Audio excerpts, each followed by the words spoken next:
Les origines remontent au-delà du siècle dernier. Mais ce n'est pas avant les victoires en Europe et au Japon et le début de la guerre froide que les conditions politiques et économiques furent pleinement réunies pour l'exécution du projet.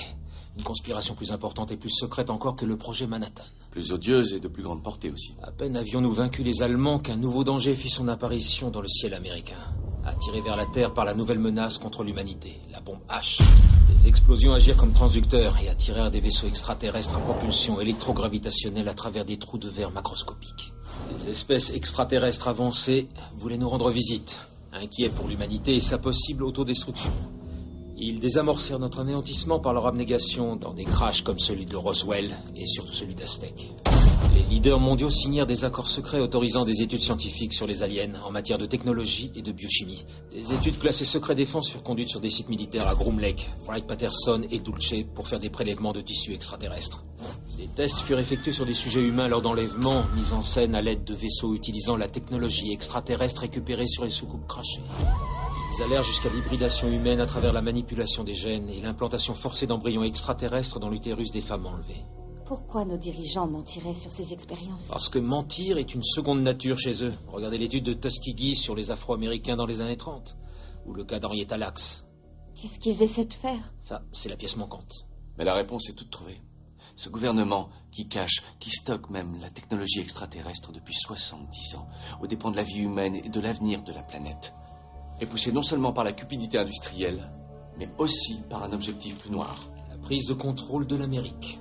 Puis du reste du monde, par tous les moyens nécessaires, aussi violents, aussi cruels ou aussi expéditifs soient-ils, comme de fortes sécheresses, provoquées par des guerres climatiques, menées secrètement à l'aide de polluants aériens et d'ondes électromagnétiques de haute fréquence, ou en générant délibérément des situations qui justifient un état de guerre permanent, afin de détourner l'attention de nos concitoyens, de les indigner et de les assujettir, grâce à des outils tels que le Patriot Act et le National Defense Authorization Act, qui limitent les droits constitutionnels au nom de la sécurité nationale.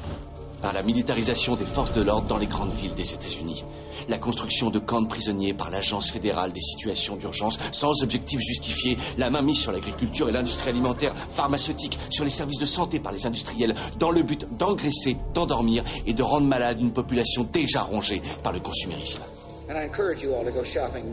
Un gouvernement qui met vos téléphones sur écoute, collecte vos données personnelles et surveille vos allées et venues en toute impunité. Un gouvernement prêt à utiliser ces données contre vous le moment venu. Et là, la prise de contrôle peut commencer. La prise de contrôle de l'Amérique. Par des élites de différentes nationalités. Un groupe bien huilé et bien armé qui sélectionnera, tuera et soumettra le peuple. Et ça se passe en ce moment même.